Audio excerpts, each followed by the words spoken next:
And right behind us is the vault. It's 78 years old. Here, we'll take you on a quick tour. So the bank was started in the 40s. This vault has been here since, I think, 1940.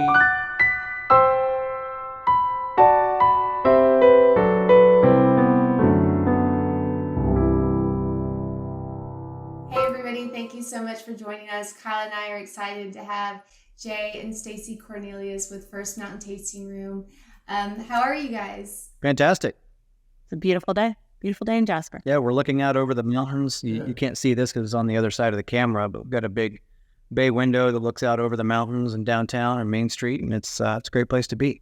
Well, can you tell us a little bit? I'd never heard about First Mountain Tasting Room until, we heard you guys were booked on the podcast and was like, wow, this is a really cool place. And we're in Canton, but it's up, Jasper's also a nice little growing area. Tell us a little bit about First Mountain and how you guys ended up in Jasper. It was 2020. We were thinking about different places we wanted to move when the kids all moved out. We have 3 kids, 23, 21, and about to be 20. So this came about, years ago. And we started looking up in the mountains. I love the mountains. And so we stumbled upon Jasper. We sat on the benches and people walked by saying, "Hi, have a good afternoon. How are you?" And I looked at Jay and I'm, wow, I love it here. It's so sweet and everybody was kind and the community really is tight here. We love that. And so we decided to find a place here in Jasper and plant some roots. And then we started the business. So it's considered the first mountain city, which is also why we wanted to name it First Mountain Tasting Room, is to pay tribute to the city. Apparently, it's the very first mountain city north of Atlanta. So Nice. Okay. Yeah, I've seen that branding on the highway on 575 going up to Blue Ridge and everything there. So yeah. But yeah, very cool. Some people think it's that this was the first city in the North Georgia mountains to be incorporated because that happened back in the late 1800s. There's some debate around that, but whether first chronologically or the first geographically doesn't really matter. The first mountain city, and it's easy to see why. When you're up here, you can see the mountains. It's the first place you can be and actually see mountains 360 degrees around you, state of Georgia. That's amazing. Can you guys tell us a little bit about your business and all the different options that you have? Yeah, we're unique in the fact that we're a hybrid bottle shop and wine bar. And what that means is we've got wines from all over the world. We've got a large wall of them over here. You might be able to see it in the camera shot there. You can come here and find a wine from North Georgia. You can find local wines. You can find wines from California, Italy, France, Spain, Austria, Australia, even far out places like Croatia and Lebanon that are making wine. We've got that full selection, and you can buy a bottle and take it home with you, or if you choose, you can open the bottle and drink it here at our bar. We also have about 50 wines available by the glass every day. We've got a menu of different snack and tapas, so there's flatbreads, charcuterie boards, all of those things that go very well with wine. And so somebody can come here, and if they already know what they like, fine. We probably have it on the shelf. If they want to explore, we can help them do that. I've been through a lot of training and a lot of learning to level up my knowledge in wine. And so one of the things that we really enjoy doing is teaching people about different wines, helping them understand why they might like one thing and not another thing so that they become smarter on what they can choose. So the next time they're at some restaurant, look at the wine list, they've got confidence that they're going to pick something that everyone at the table is going to enjoy. Okay. That's so interesting. Yeah, I feel like every time I go somewhere, and even if you're in the grocery store, it's like, how do you pick a great bottle? It's like, I don't know, is it the most expensive? I've heard sometimes it's not. What kind of recommendations do you guys have on picking a good bottle? Well, I think most people understand that there's 10 or 12 grapes that you can choose from.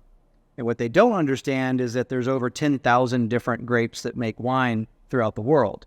And so I think a lot of people get too caught up in trying to pick the perfect wine, when what they should be thinking about is, let's just pick something that's likely to fit the situation. The way that we think about doing that is a couple things. what kind of weather is going on, who are you going to be with, what type of environment are you going to be in. If you're just going to hang out on the deck with some close friends, buy something cheap, buy something you know is going to taste good, and move on. Don't overthink it. If you're trying to pair something, let's say you're cooking a big Italian meal, buy an Italian wine. Where did the food that you're cooking come from? Where did that originate? If it originated in Tuscany, buy a Tuscan wine. Don't think too much about it. There's a lot of misconceptions about wine, and I think a lot of that is because there's a long history of people trying to make wine fancy, and it's not. It's just a basic agricultural product. It's made by farmers who work really hard, and it should just be enjoyed. So don't overthink it. If you have a question, buy something in your price point. Write down what grape it is or where it came from so you can remember that, oh, maybe I like this grape from this place more than this grape from other places, and that will inform your future decision making. The main thing is, buy something that's in your price point, and take a chance. And there's tons of great wine out there. You're probably going to find something you like. I've probably learned more in those last 2 or 3 minutes. I know. I didn't even know there was 11 different types of wine. My whole life about wine. So, you started a business in 2020. Did you guys have a background in wine, or is this just something you started because you had an interest in it? Tell us about that. How you got into the wine business? Yeah, we. Well, I guess going back almost 20 years, I had a bar a long time ago. So I was familiar with bar business and kind of this type of business in general. And as Stacy said, when we were thinking about what the next chapter of our life was going to look like, we're thinking about the kids leaving the house. We both come from a software background, and we were just kind of tired of looking at screens all day. And we had amassed this spreadsheet of all the wines that we enjoyed. As I was saying earlier, write down the name and the place that the wine comes from and tell if you like it. That's what we did. 2020 did that, we had a lot of time. So, yeah. Yeah, and I'm kind of a nerd at heart, so I decided to put all this stuff in a spreadsheet. And we looked at the spreadsheet one day, and there's 500 wines in there. And we thought, wow, this is a lot of information. And I just decided to dive deeper into the world of wine and learning as much as I could about it. So then when we thought about what the next chapter of our lives was going to look like, we knew we wanted to do a business that involved people. And we knew we wanted something that we could talk directly to our customers. And retail does that. And we thought retail, we love wine. And there's this beautiful place in Jasper that doesn't have anything like this. It just seemed like it was the right fit. So tell us a little bit. So you guys run the business together, correct? That's right. Again. So tell us about that dynamic and what did you have to learn? I know Jen and I had to learn a lot of stuff when we started. We were ready for together. COVID. We'll say that. Tell us about the dynamic of working together in this fairly young business. Yeah, I guess we're fortunate in that this isn't the first business that we've run together. We had a couple other businesses previous to this, and we've had various involvement in each other's businesses throughout the years. This is the first one that we started and really run together. It's really kind of about two things in my mind.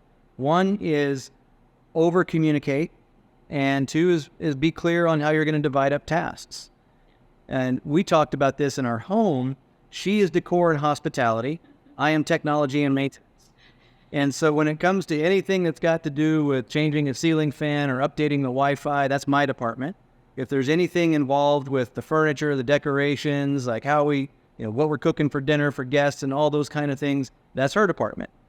And we had this thing that we came up with a long time ago. And it's a very simple phrase. It's, I trust you to make that decision. And we default to whoever's department that might be. They get to make that decision, and you have to be okay with it. And we can discuss whether or not that's a good choice. But ultimately, if it's a hospitality or decor or anything related to do with PR, public relations, customer service, that's Stacy's swim lane, and she makes those choices. I can have my opinion on those choices, but ultimately, it's up to her. And he has to be okay with it. And I have to be okay with it. And I'm okay with the light fixture that he chooses that I may not particularly care for. And when it comes down to finance and operations and kind of the nitty-gritty spreadsheet-related stuff in the business, that's my department. And so she's okay with my decisions. We trust each other to make decisions for the things that we're good at. I recognize that she is a lot better than me in a lot of ways, and she recognizes that I'm better than her at some things, and we trust each other to make decisions in those areas. I think we're still kind of figuring some of that out. Yeah. Who's It's late done. is who. It's still a practice that we have to practice every day. Yeah. Yeah. So it's not foolproof. Yeah. Yeah. I think the hardest thing is turning it off at night. When you get home Yeah. and you're relaxing, and maybe it's after dinner and you're sitting around and you're starting to kind of unwind from the day, it can be very easy as a business owner, regardless of whether or not you're in the business together, to go and start thinking about business again. And so we remind each other constantly, is like, stop, that's a business thing. We're trying to unwind. We can talk about that tomorrow. And so if we have a way to make sure to remind each other that it's time to turn that off, let's be our relationship now, and we can do business things later. As long as both people respect that and respect those boundaries, then it can work. Yeah, Very that's cool. kind of what we want to talk about too on balancing family and work life. What are some tricks and things like that you guys have learned over the years? Well, so our hours are like Wednesday through Sunday, and we're up here during that time, during the day and the evening when we're open. And Mondays and Tuesdays are our sacred days. So that's our weekends. And sometimes things creep in business-wise that has to happen on a Monday or Tuesday because the rest of the world operates Monday through Friday. So, but we are pretty diligent about making sure that that's our time because, again, we're in front of people. So we're constantly talking to people. Social batteries wear down by Sunday. And today is a day where we just need to recharge. And Tuesday we start kind of coming out of that and talking about a little bit of the business, but it is our sacred time. And that's the balance that we have to have. We're still trying to figure out enough time to get to the gym. We're how many months in now? A year and a half, almost 2 years. Into the business? Yeah. Almost 2 years. Yeah, February will be 2 years. So still trying to figure out how to get time in to exercise, take trips. So, yeah. So we're, again, still just trying to figure it out as we go, but making a point to do it.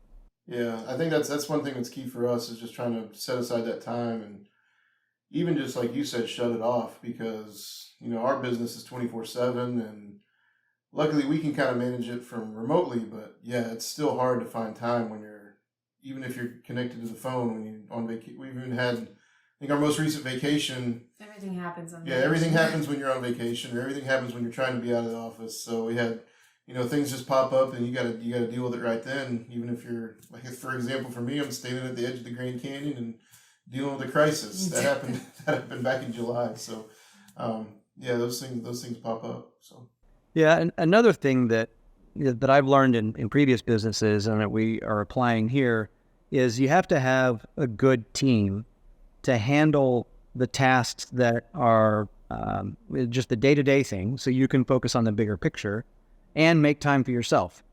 So, and we're fortunate in that we've got a good team here. We've got good bartenders, good staff. They know what to do. They know what our expectations are, and they do it. And those people can be very hard to find. So we're very fortunate that we have a good team. And I think that was made very clear to us when relatively recently we got called out of town on short notice, and the team had to pick up the slack for things that was completely unplanned. And they did. And they didn't call us. And they handled things.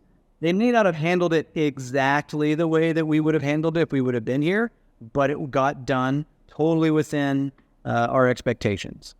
And so to have that as a benefit, as an asset for the business is just tremendous. that's awesome. I think that's so key. We've been doing the same thing as we've grown. We've hired an operations manager, an HR manager, and we recently hired an administrative assistant. And the way we are, I'm kind of like, I want as many people knowing how to do as many things as we can to Yeah. have overlap. Our HR manager, she's been doing payroll, but she was going out of town. So then I wanted, our administrative assistant to be familiar with that to help out. So Yeah. I think having people on your team is so key, like you said, to be able, if something comes up, things can still keep rolling. I want to ask this. This is a question that just popped into my mind, but how do you guys manage, maybe sharing how much you share with your employees about the business? I think because Yeah. I think we found it too is maybe you share a little bit more about what's actually really going on with the business. I think it gives the employees sometimes a little more Like a bigger ownership picture. or bigger picture of that. So how do you guys balance that with your employees, with everything? This is one place where we differ a little bit. Stacy is much more empathetic and much more My mom. the mom. Yeah. She's much more social than I am. Maybe that's a better way to put it. And so she tends to share more personal and private things in general with everybody than I do. I'm more of a private person, and that reflects itself in the business as well. And so we've don't always agree on how much should be shared, but we know where each other's boundaries are. And so we know that we're going to share, for example, financials is a thing that a lot of people get concerned about. How is the business doing financially? And we share those big picture things with the team, but we don't share every little detail. When it comes to operations or HR, or maybe something that happened with a customer, Stacy actually handles most of those conversations, and I think she does a fantastic job with it. And that, again, goes back to that thing I said earlier. That's her swim lane. So I have to trust her to make those decisions. We have shared with our staff, has helped them feel comfortable. They want us to succeed more. They have more input. They love the fact that we actually ask them questions, and they're like, "Oh, wait, you want to know what I think about that?" So, yeah, we're a family. We're a pretty close-knit family here, and well, our daughter's in. She's one of the bartenders too, so there is family. Okay, cool. But yeah, they just, both Anna and Monashai have said to us, I've never worked for somebody before who actually allows me to have an opinion and wants wow. how I feel about the business and what I think could be better about it. So that transparency of, Jay and I are just Jay and I. And yeah, we started a business and everything, but we're not all up here. We're all a team and playing together. And I think that is what sets us apart from a lot of different places, is that we all feel like we have a solid team in place and a plan, and we adjust it and we're flexible. So yeah, I think that's Yeah, I think a lot of workplaces can develop an unhealthy notion of its management versus employees, or its ownership versus employees. And I can't disagree with that more. We're all on the same team. Yeah. And we all need each other to participate to succeed. And going back to answering your question about information sharing, we're pretty open about how we make the decisions, why we make the decisions, the criteria we use, and what our goals are. We communicate those goals to the team, and we make every decision with those goals in mind. And the team can see that. We involve them in that process a little bit, so they then buy into it, and they believe that we're doing things for the right reasons. That's nice. Yeah, we really try to do that too. I think giving ownership, with Brittany, our administrative assistant, I had this project and I needed her help, and I was just kind of like, let's see what you come up with, kind of thing. And she really took it away and did a great job. And I think giving them ownership of tasks like that, and I'm sure you guys have similar things like that. Absolutely, yeah. we're training one of the bartenders up now to be the bar manager, and she's excited because she's, can I come in and not clock in so I can do this? I'm like, no. You can be here, but we're excited that you want to learn. And I think the one Department of Labor may not like that one. the one key thing is that none of these bartenders had any prior wine knowledge whatsoever. Wow. Yeah. So They had service knowledge, but not wine knowledge. correct. So they were in the service industry and things, but no wine knowledge. And now they can confidently talk about the wines with our customers. Jay takes the time to train them up. We do staff meetings once a month. We talk about the wines. We taste the wines. They're here for the tastings that we do as well. So they're listening to Jay talk about them. Distributors talk about them. Sometimes the winemakers come in from different regions and talk about the wines. So they've really learned a lot just being in the atmosphere, and to listen to them, then talk to our customers confidently and help guide them to, because a lot of people say, oh, I like red wine. And it's like, okay, well, there's a lot of red wines. So let's talk about your profile. Do you like sweet? Do you like this? And just to kind of stand back and watch that happen, that's the mom in me. I'm like, oh, Makes you so proud, I'm sure. Yeah, yeah. So they've learned a lot, and actually 2 of them are getting ready. Well, they're doing it right now. They're training for their WSET 1 certification, and then our daughter and myself will be doing ours in December. But Jay's the big WSET guru. So what is that? Is it like a wine certification? Wine Spirit Education Trust. It's a formal education program for sommeliers or people in the wine industry. Think of it as like getting a master's degree in wine. Nice. And so level 1 is kind of the basics. There's wine 101, which is how is wine made generally, where does wine come from? And then you get into more and more detailed knowledge. And as you progress all the way up to the highest certification there is, which is called Master of Wine, which is like a double PhD in wine, you have to know things like they ask you questions about how does the difference in the soil in Salta, Argentina, from Mendoza, Argentina, affect the flavor of tannins in the finish of a Malbec that was produced in the late 2000s. And you have to know that. Oh my goodness. Like the crazy amount of information that's out there. It's a never-ending amount of information because every year is new. You know, the weather changes. You're growing different grapes in different parts of the world. So these things change all the time. And to stay on top of that requires a lot of intense study. So they are just beginning that. They really began that when they started here, but going through the WSET program is an official, globally recognized certification that once they achieve their level 1 certification, that puts them in a class of, maybe 100,000 people on the planet that have that level of knowledge. And then you go up to level 2, level 3, and then level 4.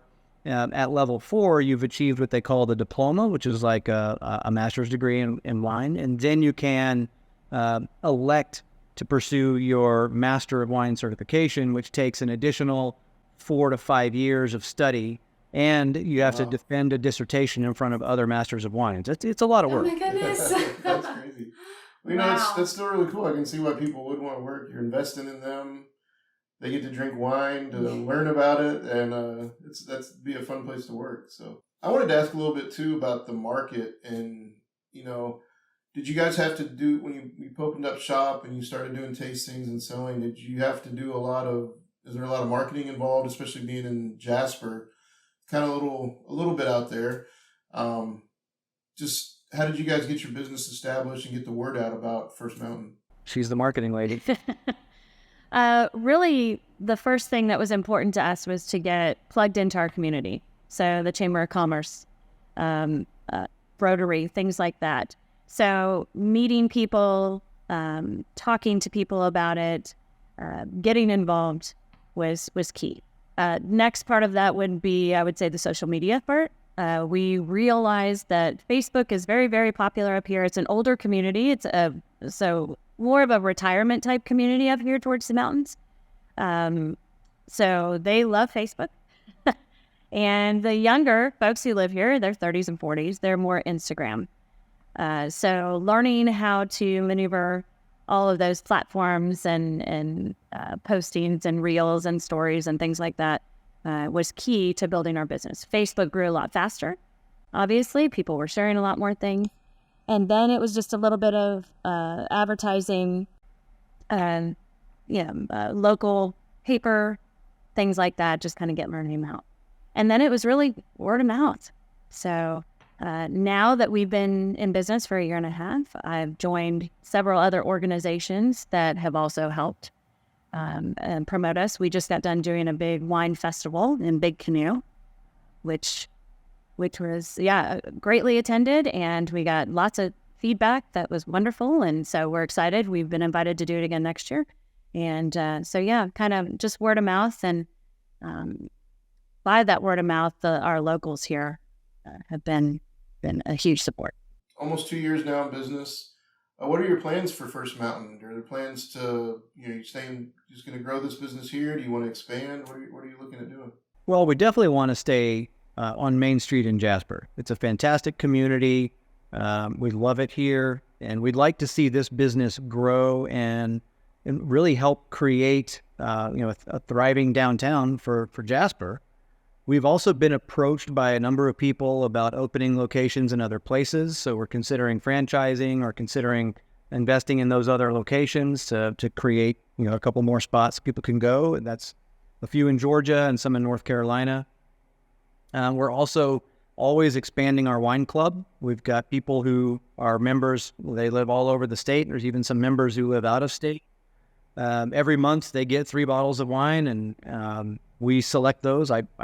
Those are sommelier selected wines every month, and I put a lot of time into choosing those wines and getting those to our customers. So we'll continue to grow that. I think the main thing is that we want to stay focused on small communities, and Jasper's number one. We love it here. We're in this community, and we've met so many wonderful people that we really want to see this city thrive. And we believe that, us being here and supporting the other local businesses around us is the way to make that happen. Awesome. Well, I think we're almost out of time, but what's a great way for people to get in touch with you? Social media, anything like that? Yeah, the website's probably the easiest, firstmountaintasting.com. And then from there, you can find all the socials. We're Facebook, Instagram, all the social things. We have all of them. Feel free to send us an email. I'm JC at firstmountaintasting.com and Stacy at firstmountaintasting.com.